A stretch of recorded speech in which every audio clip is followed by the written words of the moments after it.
So, ladies and gentlemen, this is part 4 of the commentary or reading of the letter of accusation against Pope Francis by Catholic clerics, scholars accusing Pope Francis of heresy, of being a heretic, somebody who denies the Catholic and Apostolic faith once for all delivered to us by the saints. I went through part 1 as an introduction because from part 1, I just made it clear the Pope is not a god. He is he's the servant of truth, and he's bound by the teaching of the church and by the definitions which have come to us over the centuries. Even there's a quote from Pope Benedict XVI to that effect, and the First Vatican Council, where it defined the papal infallibility. It is how limited it is. Not every word from the Pope is the word of God. We would hope it is, if it was we had a holy man, a truly full of faith, who does not contradict any of the faith or throughout the centuries. Every word we should take. This is the tragedy. Is one nowadays with Pope Francis, one has to gonna listen and critique almost everything he says, which is not Catholic in a sense, because we're supposed to be submissive to the voice of Peter. But unfortunately, we don't have a Peter there. We have a Judas, basically. Now, that's part 1. Just to make it clear, a Pope is a servant of truth. He cannot defy the truth. Part 2, we went through the 7 heresies accusing Pope Francis of. Actually, we mentioned 8 because of the Pope Francis's denial of the legitimacy of the death penalty, calling it against the gospel. And that being it, for him to call the death penalty against the gospel is against the gospel. So it is 8 heresies at least, because there were rumors that he denied that there is an eternal suffering for the damned. With his buddy Scalfari, the atheist socialist Italian reporter, who claimed Pope Francis told him, no, they're not damned forever. Maybe they go to hell, but then the souls are annihilated. Of course, the Vatican denied that this is what the Pope said, but the Pope himself never came out and stated that he believes in the eternal damnation of those who are lost, who rejected God, which is a basic of faith. Jesus himself said there is eternal fire, eternal torment. There's only the gate which leads to life is narrow. It's not very wide. It's not everybody who says, Lord, Lord, will go into the kingdom of heaven. So that was the 8 heresies. Then we went through their explanation, their evidence to support their accusations of Pope's words and his actions. That was A. B. And the C was his pertinacity, meaning he knows what the Catholic faith is. He knows what the doctrine is, yet he chooses to deny it. And he never corrects himself. So that's the main thing. Now they go into their final part, which I did record a video and it didn't record. So I might actually do a bit of a different thing, because I was reading mainly all of their accusation, because the final part is their appeal to the bishops. The bishops are the successors of the apostles. So their appeal to the bishops to intervene, first of all, to ask to get, if possible, to get Pope Francis to recant of his errors and correct his ways. Or if he refuses, and they say, God forbid, which no Catholic wants that to happen anyways, that they should denounce Pope, to tell the faithful that the Pope is a heretic, and by that fact, he has lost the office of Pope. He is the office of Peter, the see of Rome is vacant. So, I will not do what I did previously, and the recording did not come through. So I'm not going to read every single word like almost I did, even though every single word is precious. And I would suggest, if you have any interest in this, to know, like, of course, these priests and clerics and scholars are going to be derided and made fun of. And it's like, oh, these crazy people. Are they crazy? If you just listen to or read some, it's like, like, oh, a bunch of lunatics, a bunch of traditionalists, some, haters of the Pope. Not true. Because most of these, I think all of them, are what people would call Vatican II Catholics. They were Pope John Paul II men, Pope Benedict men. So they are any traditionalists would call them kind of on the kind of a moderates, the conservative. So they're definitely not in the traditionalist wing. So they are basically your run-of-the-mill regular bishops not bishops, but priests and scholars. So I will quote a bit of their letter, and then what they do is they do a request to the bishops, and after the request, they put their canonical. The church has a body of law called canon law. Originally, like even still the Eastern Orthodox, they don't have a codification, so they will talk about the canons of the church. Same thing with the West. Up to 1917, we had the canons, the canon, the corpus, the body of canon law, like canons for which accumulated through the centuries, and then and these are still form the basis of law in the Latin Church. Now, Pope Pius X and I think his successor Benedict the 14th or 15th, they codified it, so they reduced the canons, and they did it's called the 1917 Code of Canon Law. And this is quite a thick one. And that is a simplification, a codification of the whole body of canon law, which this is based on. So even some of the canons here would have to kind of go back to the body, the full canons, to understand their full meaning. And then off of this traditional Code of Canon Law came the 1983 Mickey Mouse Code of Canon Law of Pope John Paul II. New Mass, new sacraments, new rites, new catechisms, new rite of exorcism, new Code of Canon Law. Everything new. Even though the Catholic Church should be eternal, doesn't change much because Christ does not change. So anyways, they will actually mention these Code of Canon Laws. So basically, it's a letter of appeal to the bishops, and then they give their canonical case for declaring Pope Francis deposed. Not that anybody has the power to depose him, but the office becomes vacant. We're going to go through this, and I don't want to take too long because last time it was quite long and wouldn't end.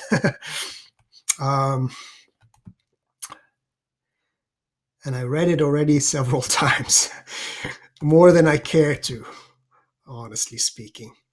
So here we go. So let's go with the request we make to you as bishops. This request is just basically almost like a page and a bit. So I'm going to maybe read most of it, but the canon laws, they base it several pages. I'm not going to maybe like 4 pages. I will just summarize it, and for deeper understanding, you read the whole thing. Okay, so the request we make to you as bishops. We therefore, so I'm just reading straight out here. We therefore request that your lordships urgently, not after a year, after 4 years, like the dubia, which in 2016 was issued to Pope Francis, just to answer 4 simple questions. And, the cardinals were saying, oh, we're going to give him some time. We're going to wait. And if he doesn't answer, we're going to issue. Nothing happened. It's already 2019. So that's like 3 years ago. So we therefore request that your lordships urgently address the situation of Pope Francis's public adherence to heresy. We recognize with gratitude that some among you have reaffirmed the truths contrary to the heresies which you have listed.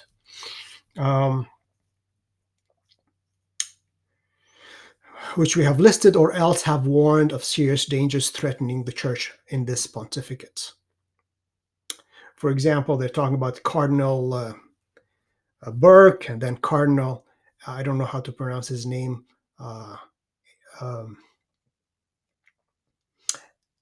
EIJKH, who in May said that the present failure, I'm quoting here, the present failure to transmit doctrine faithfully on the part of the bishops in union with the successor of Peter evokes the great deception foretold for the last days. And so Cardinal Gerhard Muller says, was the head of the Congregation for the Doctrine of the Faith under Pope Benedict, until he was removed by Pope Francis because he was just too orthodox. He was just too Catholic. We got to get rid of him. So he said basically the same thing. Actually, I'm not going to read the whole thing. It's really, you got to read it. It's basically saying, look, you're kind of the successors of Peter. You're the vicars of Christ in your own diocese. You're not the vicars of the Pope. You're not representative of the Pope. You are successors of the apostles. You are under the Pope, yes. So you have a duty. You cannot just talk about what's defective or wrong. You gotta come out and warn the faithful that what is being stated here is not Catholic.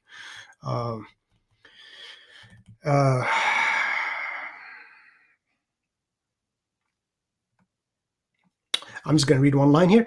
Given the open, comprehensive, and devastating nature of the heresy of Pope Francis, willingness publicly to admonish Pope Francis for heresy appears now to be a necessary condition for being a faithful Catholic, faithful bishop of the Catholic Church. This course of action is supported and required by canon law and the tradition of the Church. We provide a brief account of the canonical theological basis for it. So then they, and of course, they implore God, the Holy Trinity, to enlighten Pope Francis. So they don't hate him. They just hate the errors. They don't want any more deception to happen in the Church. And for those who say there is no deception, what are you talking about? Are either ignorant of the basics of the faith, or haven't heard of exactly what Pope Francis have said since 2013. Which is almost, ignorance seems to be bliss sometimes. Sometimes I wonder, it's like, ignorance is bliss. Why am I bothering? Maybe I should just, turn off the internet, not listening to anything. Just go to Mass, go to my traditional Mass, read my books, ignore politics, ignore the politician on the chair of Peter Francis, who's more of a socialist Marxist politician than a vicar of Christ. Ignore all of that, just live happily. That would be the best. But we can't run and hide. We have to bring out the truth. So they do actually implore God, the Holy Trinity, to enlighten Pope Francis, to reject every heresy opposed to sound doctrine. And we pray that the Blessed Virgin Mary, Mother of the Church, may give gain for your lordships, the bishops, the light and strength to defend the faith of Christ. So, and then they, everybody who originally signed, I don't know what's the latest update on how many signed. Last time I checked, it was like 80 some people. Not any Tom, Dick, and Harry, some scholars and so forth, and clergy. I mean, there are some other clergy who supported them or defended them, even a very well-known German philosopher, but they didn't officially sign that letter, but they signed the letter in support of these people, of these clerics. So now they go into canon law. It says canon law and Catholic theology concerning the situation of a heretical pope. Now, just to start off, this has been treated as it's part of doctrine, part of the church teaching, but it's always been treated in a theoretical point of view, because there were popes who were condemned as heretics like Honorius. After he died, they were condemned by an ecumenical council, and his condemnation was reaffirmed by his successor. So, but not during his lifetime. So they're talking about what happens. What happens if tomorrow the Pope says, you know what, I don't believe in Christ. I'm going to go be a Muslim. I'm going to go to Mecca and pray. I'm going to still stay in the Vatican. I'm going to successor of Jesus Christ, because I don't believe Jesus is God, but he's one of the great prophets, and I'm his representative of the great prophet Jesus. And he's going to stay in Rome and still wear white. Is he still Pope? Is he still the vicar of Christ? No, he's not. He lost the faith.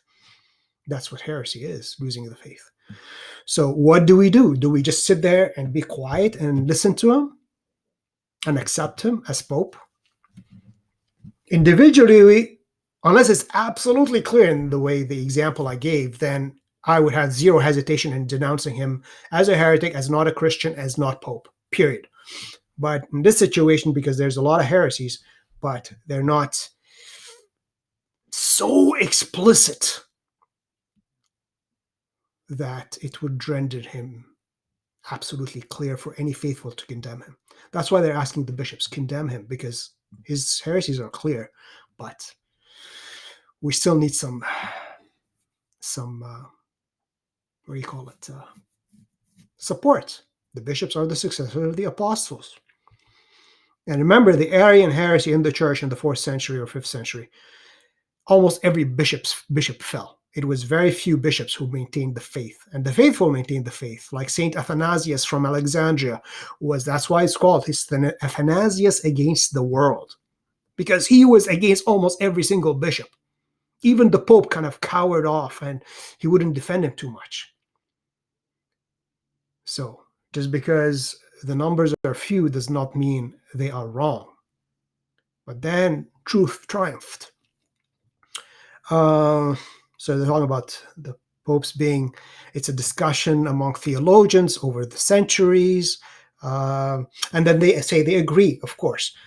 They are not saying that the Pope uttered the heresy when he was pronouncing an ex cathedra declaration on faith and morals as specified by the First Vatican Council, because that would be impossible, because God protects the Pope, even a heretical Pope, from declaring heresy in this very limited circumstance. So they say that's not what we're talking about here.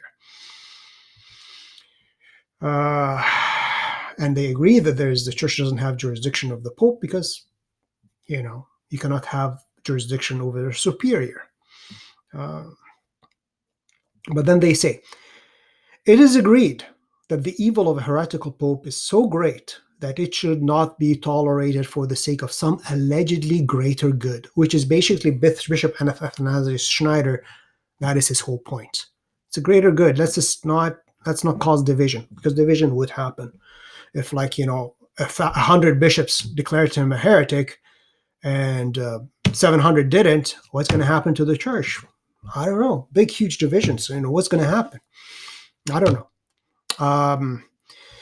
So they quote Suarez and other theologians, and that the Pope cannot be tolerated in this case. Again, it is agreed that a Pope who is guilty of heresy, and this is the key word, and remains obstinate in his heretical views, cannot continue as Pope. So besides canons discuss this about the loss of papal office, and the causes of the loss of papal office that they list always include death, resignation, and heresy. And that's a consensus among all the theologians. And of course, this heresy has to be public and obstinate. And then they assert that the heretic of this kind could not exercise jurisdiction because their heresy separated them from the church, and no one expelled from the church could exercise authority over it. And then it's based on the canons of the Decretum of Gratian, which Distinctio 15, which even the Pope Innocent III canon law just says, the one who is to judge all, meaning the Pope, the successor of Peter, the Bishop of Rome, the Patriarch of the West, is to be judged by none, because there is none above him to judge him, unless he be found straying from the faith. So even in this decree of Gratian, this exception is included.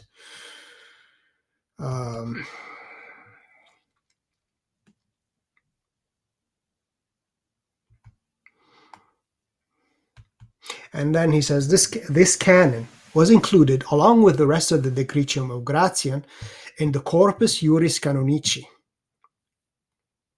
which is the body of canon law, which formed the basis of canon law in the Latin Church until 1917. I'm just reading here. Its authority is supported by papal authority itself, since the canon law of the Church is upheld by papal authority.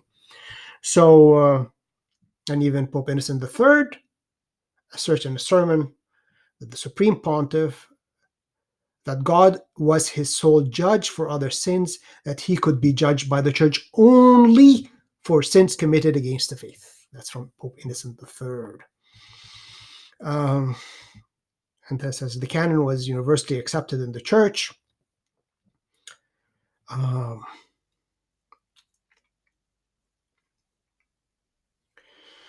After the compilation publication of the Decretum, the heresy referred to in this canon understood by virtually all authors to mean externally manifest heresy. So it cannot be just internal. So neither the 1917 Code of Canon Law, which I showed you, nor the 1983 Code of Canon Law abrogate the principle, meaning they delete the principle, they eliminate the principle that a heretical pope loses the papal office. This is agreed by all commentators on these codes who state that this principle is correct. And as I said, there's like the most eminent Christian English-speaking theologian, Father Aidan Nichols, is one of the signers of this declaration. Now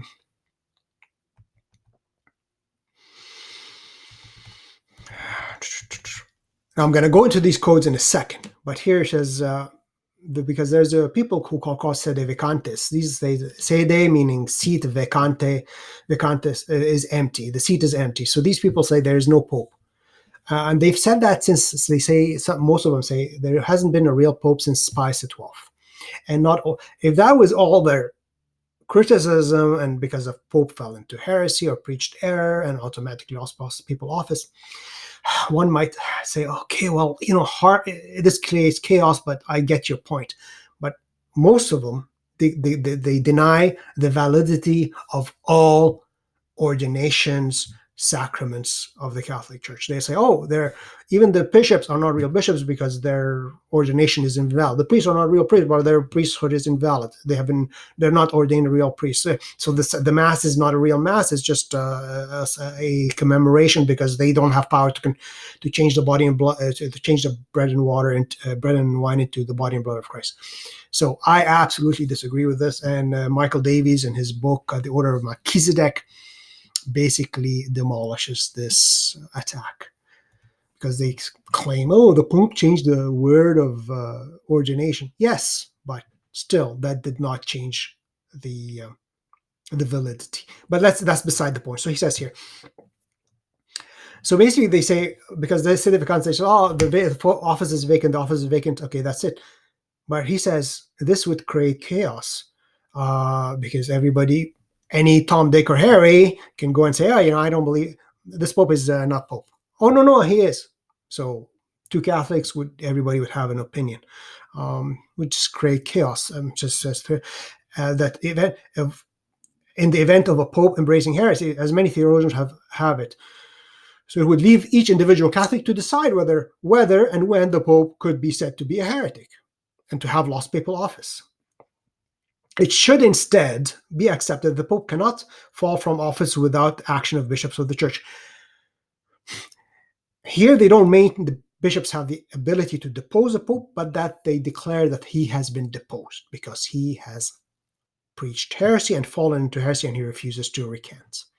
That's what is meant.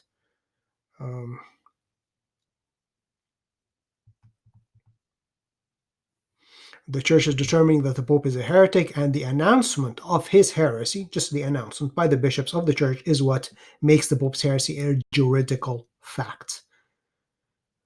By law, juridical fact. A fact from which his loss of office ensues. Even though this is a bit of a contradiction because the Code of Canon Law and everything It just says the seat becomes vacant after heresy. So again, as Monsignor Nicola Books, I'll quote him. He says, yeah, these are the rules, but there are difficulties. How do we do it? Might create chaos. So this is basically, I skipped a lot of it, but you can read it yourself.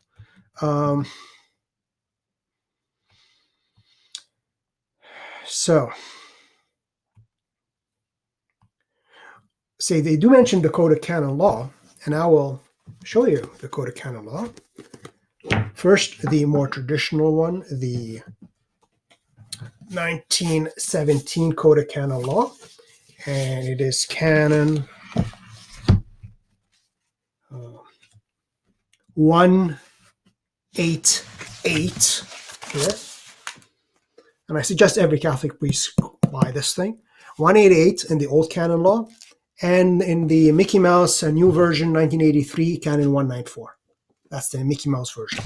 So, in the 188 Code of Canon Law, which is based upon the old body of canon law, it says, any office becomes vacant.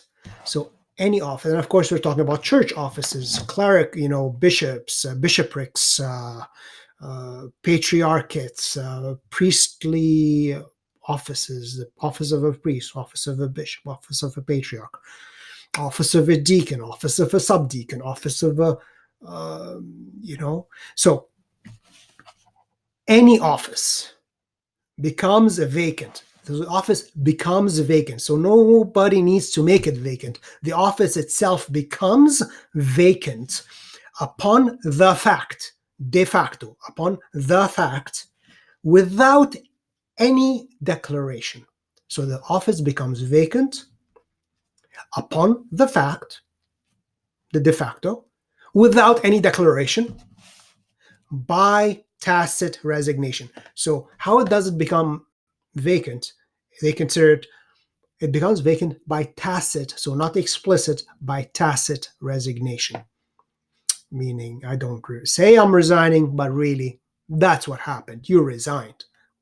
So an office becomes vacant upon the fact, without any declaration, by tacit resignation.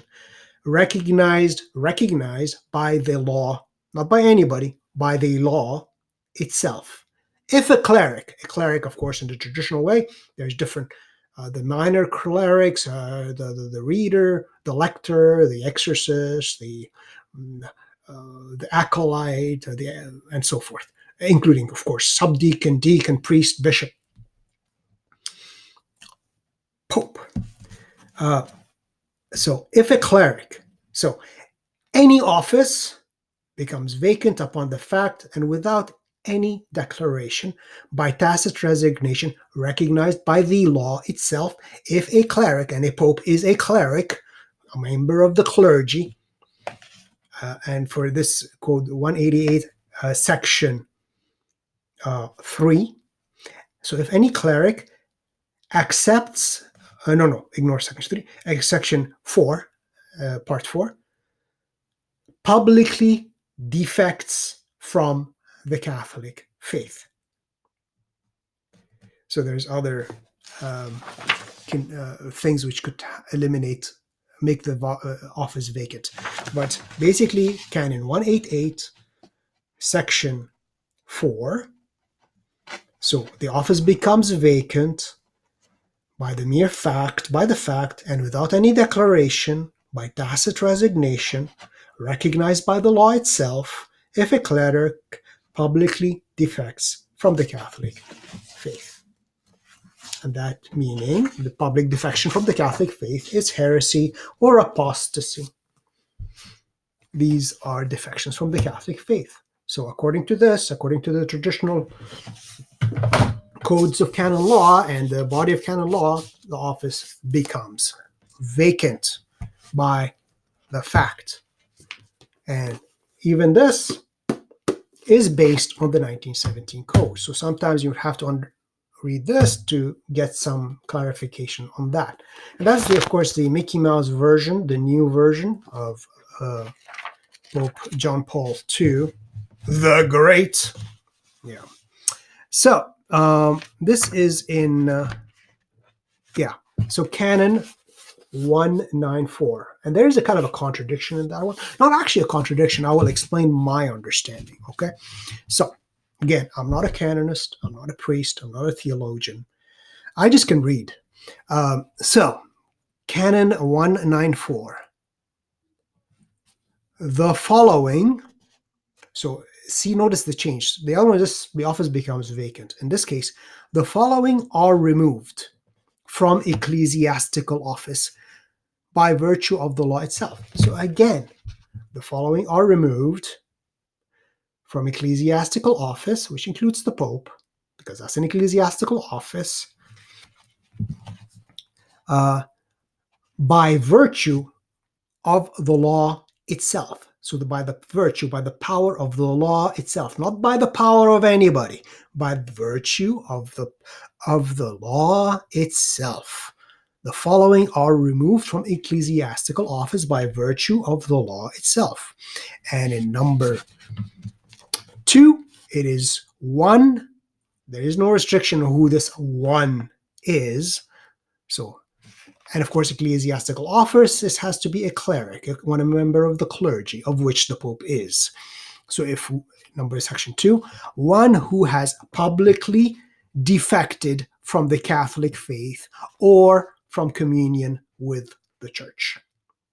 So the loss of office, the removed from ecclesiastical office by virtue of the law itself. So basically, it's the law which removes them from ecclesiastical office for those who publicly defected from the Catholic faith. And heresy is a defection from the Catholic faith or from communion with the Church.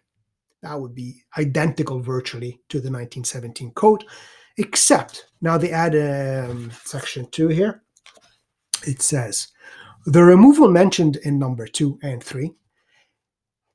Now, this is the key word here. Listen. The removal mentioned in number 2 and 3 can be insisted upon only. So it doesn't say the removal doesn't happen. It just says the removal mentioned in 2 and 3 can be insisted upon only if it is established by a declaration of the competent authority. So it can be removed only, it can be established by a declaration of the competent authority. So who is the competent authority in this case? Is it the bishops are the competent authority or who? So, but again, notice the word. This removal is insisted upon. So it doesn't say that the removal doesn't happen. I'm thinking this is mainly with regard to kind of lower clergy. If I go to church and I see the priest saying heretical, un-Catholic things and insisting upon them, you go to him once, twice, 3 times and ask him, Father, there is damnation for those who die in mortal sin. No, there isn't. Hey, Father, Jesus Christ established only one church, which is the Catholic Church upon Peter the Rock. No, he didn't. So he keeps on denying Catholic truths. So he is a heretic. So according to this code and the ancient code, the office has become vacant, or in this case, he is removed from ecclesiastical office. But here, this removal cannot be insisted upon unless it is approved, only if it is established by a declaration of the competent authority. So I would have to kind of go to the bishop and, hey, look, this priest of yours is preaching heresy. He's deceiving the faithful. And I went to him a bunch of times and he refuses to recant or at least state the truth.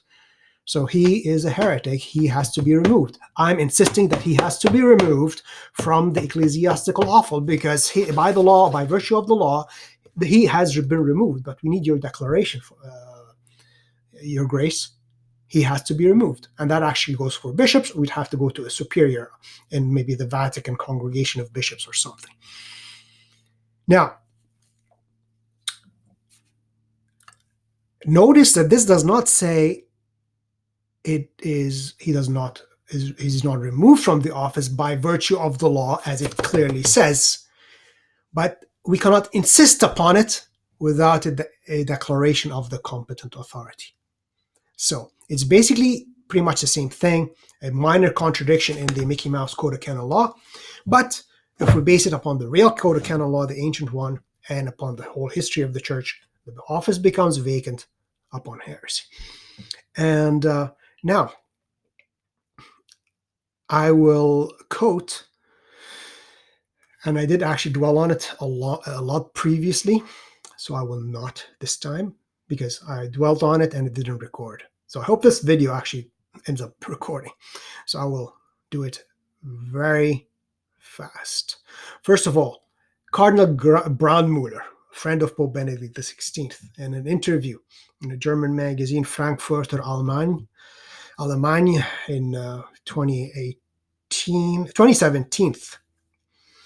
2017. And there's a big interview with them about the state of the church and what's going on. And I'm just, it's in German. I'm just doing a Google, what do you call it? Translate here. Because he does say, I will place this link to this article as well. And he just simply says that I want to get you his words. I don't want to just say my understanding of them. Here it is. Okay.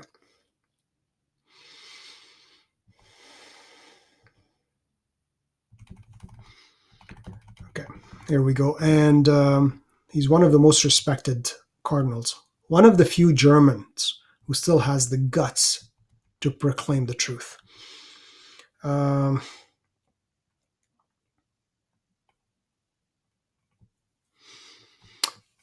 He does actually mention the fact that all these letters and appeals to the Pope, he has to answer them because he doesn't answer them and he doesn't understand why he can't answer them. Like there's the filial correction of 870,000 people signed it and he ignored it, Pope Francis.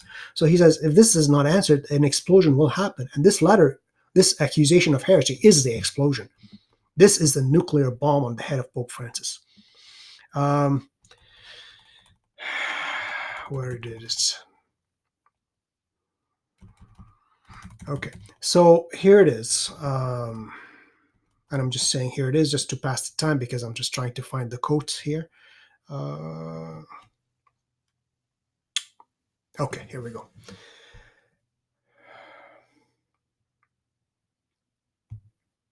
So this is Cardinal Brandmüller. Read the whole article.